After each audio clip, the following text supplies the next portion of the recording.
non, Cosman. Il est jeune, 47 ans à peine, c'est vous dire. Oui, c'est un bébé. C'est un gamin. Alors, le football. Le football, on va commencer par ça. On parlera un peu de tennis un peu plus tard, parce qu'il y a deux jeunes filles qui se sont bien débrouillées cette nuit. Ouais. Mais du football, parce qu'il y avait un choc hier soir entre Lyon et Marseille, oui. et c'est Lyon qui a gagné. Alors je rappelle que le classement, Monaco depuis hier, devant Nice et devant le PSG. Alors dans ce parc OL, c'est un ex-Marseillais qui ouvre le score, magnifique frappe enroulée de Mathieu Valbuena, qui permet à Lyon de mener 1-0 à la pause.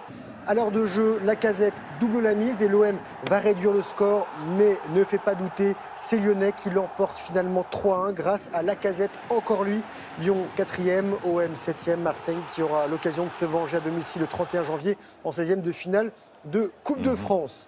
En début de journée, Monaco a repris la tête du championnat en écrasant Lorient, victoire 4-0. Bocchiglia ici entre les jambes du gardien breton et Germain. Et les deux garçons se sont offerts en fait 2 buts chacun, donc dédoublés.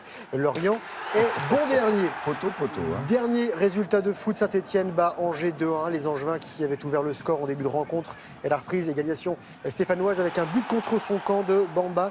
Et Loïc Perrin, alors on ne le voit pas très bien, vous allez voir, inscrit un but de la main. Et l'arbitre, lui, n'a rien vu. Saint-Etienne est 6e et Angers est 19e. Voilà, c'est pas... La main. Ah bon. C'est la main. Pas totalement flagrant et l'arbitre n'a Elle a strictement rien rebondi dit. sur la main, il n'a pas Elle a fait rebondi. exprès. Oui, mais il n'avait pas le droit. Non, mais ça c'est sûr. D'accord. Si c'était main volontaire ou pas. Exactement. Bon, alors. Du rugby, avec la Coupe d'Europe et 3 clubs français qui seront en quart de finale, Clermont, Toulon et hier Toulouse qui s'est qualifié. Regardez les Toulousains qui recevaient les Irlandais du Connacht. Victoire de Toulouse 19-10, 3 essais à 1 pour les Toulousains, Ficou, Bonneval et Técori. Toulouse qui signe son retour sur la scène européenne et retrouvera les quarts de finale de Coupe d'Europe pour la première fois depuis 2014. Ce sera le 1er avril chez les Irlandais du Munster, double vainqueur de l'épreuve. Un mot de handball, on connaît l'adversaire de la France demain en quart de finale du mondial. Ce sera la Suède, vainqueur hier de la Biélorussie 41-22, une grosse claque.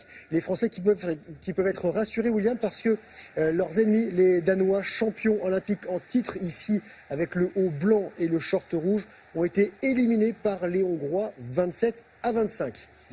Une première course de la saison, une première avec une nouvelle écurie et une première victoire pour Sébastien Ogier et Julien Ingrassia.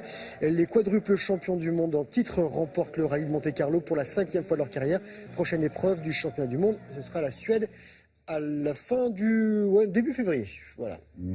Un peu de tennis. Le tennis. Alors, on attend un résultat d'un match qui va bientôt avoir lieu entre Monfils et Nadal pour une place en quart de finale. Et il y a 2 jeunes filles, ou plutôt cette nuit, pendant que certains dormaient, d'autres qui travaillaient, se sont qualifiées pour les quarts de finale. Regardez, c'est la paire tricolore Caroline Garcia et Kristina Mladenovic, qualifiées donc pour les quarts de finale. Les Françaises, tête de série numéro 1 ici, victorieuses à Roland-Garros en 2016, ont battu le duo sino-slovène Zheng Seisei, Katerina Srebotnik. Leurs prochains adversaires sont australiennes et titulaire d'une wild card, c'est-à-dire d'une invitation, ce serait peut-être un peu plus simple.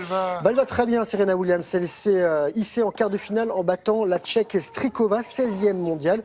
L'Américaine, elle est 2e et n'est plus qu'à 3 matchs de la place de numéro 1.